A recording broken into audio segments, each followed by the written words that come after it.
what would be most useful for you in our conversation today? I would like to find out whether I want to hire you as a tutor to see if I can get my score up. I'm doing great on practice tests, but I'm stuck in the mid 160s on actual tests. What are your goals?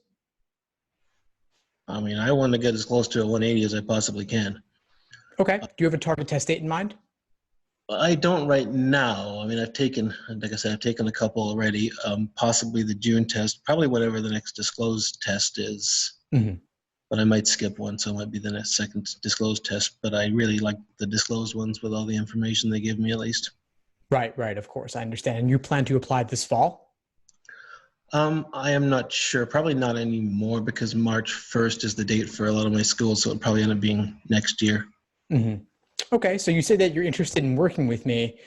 What would you like to know? I feel like I put out so much information already. I'm more interested in learning about you, but if you have questions for me, I'm happy to answer them. Let's see. So I think where I've had the most problems is in logic games, which is kind of surprising because I've got an engineering background. I do pretty well on them. But I hit the actual test and I see a different one than I'm used to. And I guess I have a lot of trouble. Two in particular that have given me trouble. I'm not sure how much we can talk about this one because there was the beer game, the beer and breweries game on the November test.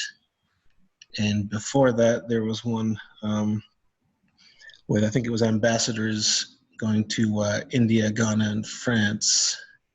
Right. That just kind of hit me out of the blue and kind of threw me off. So let's talk a little bit about how you could prepare for those kinds of weird curveball games. Have you ever focused on curveball games or unique games or rare games in particular? I'm working through the early games tests, like test 1 through I'm on about 8 now. So I've been doing a little bit of that just because a lot of those are oddballs. Yeah, that's what you want to do. You want to focus on those so that you're used to being placed in uncomfortable situations where you have to adapt.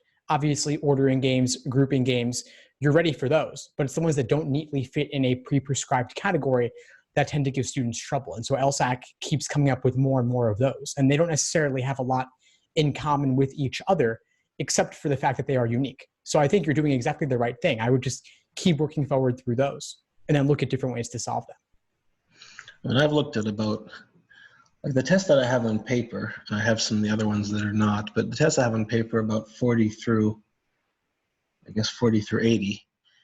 And I consider very few of those to be surprising games. I guess they were all when they first got there, but I consider very few of those to be games that are out of the ordinary. But I don't believe that I happened to hit 2 tests where I hit unusual games, so maybe I just got used to them or something. Yeah, but also they always seem easier in hindsight. The older they are, the more regular they appear. The one that you take on test day, it often seems the most difficult just because it's the real thing. And a lot of the most recent ones, people haven't really had time to absorb them yet, in a sense. You'll go on message boards and you'll see people complain and be up in arms about this particular game or that particular game. But 5 years from now, that will seem normal to everybody. But I've been around and I can tell you that even back in test 57, which was in 2009, the dinosaurs game, test 57, game 3, people were up in arms about that one. That was considered a curveball at the time. Now I don't think people would look at it quite the same way. I did a practice test at a local university like a few days before the actual test in January. I got -4 on the entire thing. Wow, that's incredible. Congrats. So it's not just practice tests that I'm at home and I'm in a comfortable environment, or I don't know, other cases that are not like the actual test environment. I mean, they're not exactly proctored, but there'll be no point in trying to cheat on them, I guess. I don't think you could. Yeah. Well, fluctuations from exam to exam are totally normal because one particular tough game might throw you and another one doesn't. So that sort of variation is normal. I think that what you're doing in terms of going back to the oldest games is the right approach. So what other things would you do that would or suggest that would help? Explanations are good. I wouldn't use them as a crutch. I would puzzle through it on your own first. Right, of course, yeah. Maybe do it a couple times. Okay, that might, yeah, maybe it makes sense. Sometimes I do. I look at it and say, well, I could have done that differently, but maybe if I make a habit of doing it, especially anything that I think could have been faster, try and do it twice and then look at the explanation. Yeah, and I've got a list of curveball games on my site, starting with PrepTest 1 all the way up to present. And you're already working through a lot of those, but if you need more, that's a good starting point for you. And just redoing them and seeing that there are different ways to solve them. No one particular way is right, but even though it may seem unfamiliar on the surface, it still contains the same underlying logic in terms of applying rules, solving the questions using previous work. All of that still comes into play. Yeah, I've been trying to do more of that, and sometimes my writing is a bit too unreadable for going back. So, well, that's the thing to work on too, because you want it to be clear enough that you could look back at your notes 2 weeks later or a month later and still understand them fully. And during timed conditions, of course, that's really important. You don't want to make some error because of illegible handwriting. I think I've put too much into trying to fit them all on one page, all 4 logic games on one page, rather than using the space I need. Well, that's no longer a concern, of course, with the digital LSAT, the scratch paper. Yes. You have not unlimited space, but more than enough for most people, I would imagine. Yeah, I could probably use a page per game and still be fine with everything else. Oh, I would think so. What about the other sections? Reasoning, reading comp? I don't have a lot of trouble. I mean, sometimes with the last questions in the LR section, which are intended to be tougher sometimes, I usually maintain about a question per minute pace until about maybe 18 or so. And then I kind of consider that bank time, and then I can use that for the more difficult questions. That's the right approach. That's certainly one that I would recommend. RC sometimes gets me time-wise. So I don't know what to say about that. What's your note-taking like for RC? Try to summarize the paragraphs, I guess. So I tried in the past to skim the passage, and it didn't seem to work very well. I decided the first time through I have to actually read it, and then I tried to, like I said, summarize the passages, and then I can use that summary as a guide to find information if I need it. What do your summaries look like? How long are they? How many words? 10 words, maybe, a couple sentences. That's pretty reasonable. That's certainly the most I would recommend. I would see if you could summarize it further, use fewer words. You don't need full sentences, of course, just a couple of keywords to capture the main idea. You had a post recently about getting from 160s to 170s, which is exactly what I'm looking to do. Can you expand a little more on some of those points?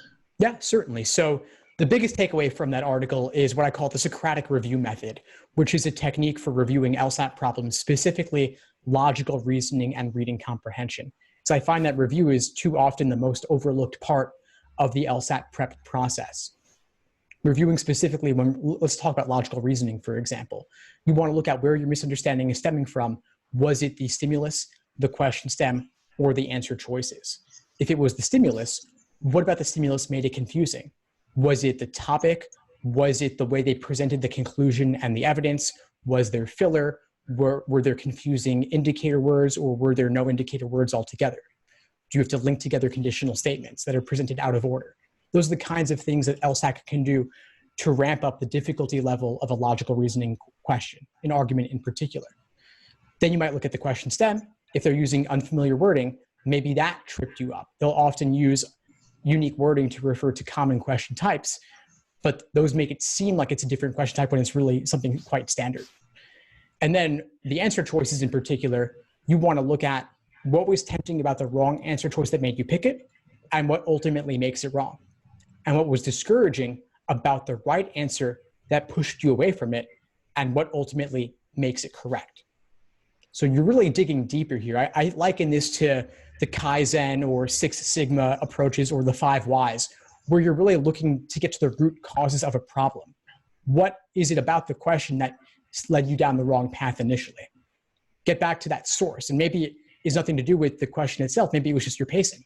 Maybe it was your endurance. Maybe you were wrapped up in what came previously. So you really want to get into your game day mindset. Where were you in the moment? What was your thought process like as you were working through the question initially? And keeping a mistake journal to actually articulate this all and write it down is really useful. And of course, you could talk it over with a coach or a tutor or a study buddy, but you want to get out of your own head with this, because it's too easy to say, I get it now, and move on after looking at the correct answer or looking at an explanation. True. Yeah. Before we sign off for today, what would you say is the biggest insight you got from our call? I guess doing the games more than once right away. That seemed like it would be like too easy. But if you still think it's a good idea, then it's probably worth looking into. Yeah, give it a shot. Let me know how it goes for you. And in the meantime, I'll send over some more information for you about the coaching. All right. Thank you very much. Thanks for tuning into the show. Please subscribe if you haven't done so already to be notified of new episodes as I release them. And feel free to reach out if you need anything at all as you move forward with your prep. I'm happy to help however I can. In the meantime, I'll wish you all the best and take care.